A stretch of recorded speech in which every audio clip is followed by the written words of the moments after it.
Hi friends, look at climate ఛానల్కి తిరిగి స్వాగతం. మీరు చూస్తున్న ఈ దృశ్యాలు పోర్చుగల్లో సంభవించాయి.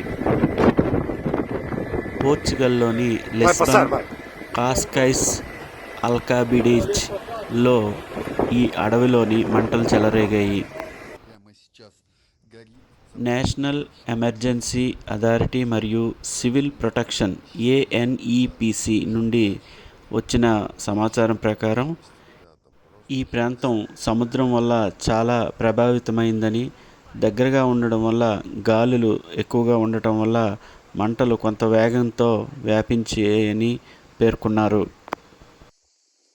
పోర్చుగల్లో కాస్కైసిస్లో అడవిలో మంటలు వ్యాపించడం వల్ల వందలాది మంది అగ్నిమాపక సిబ్బంది ఆ మంటలతో పోరాడుతున్నారు.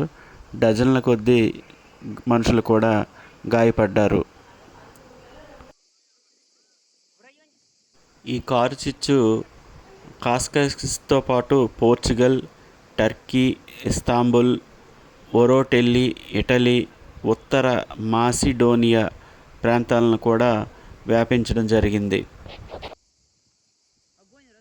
ఈ కారు చిచ్చును ఫారెస్ట్ ఫైర్ లేదా వైల్డ్ ఫైర్ అంటారు. ఇది విపరీతమైన గాలులు వీస్తుండడం వల్ల సమీప నివాస గృహాలకు దగ్గరగా రావడం వల్ల ప్రజలంతా కూడా అక్కడ భయాందోళనలకు గురవుతున్నారు. ఆ దృశ్యాలను కూడా మనం ఇక్కడ గమనించవచ్చు. నా ఈ ఛానల్ని సబ్స్క్రైబ్ చేసుకోండి. వీడియో నచ్చితే లైక్ చేయండి, షేర్ చేయండి.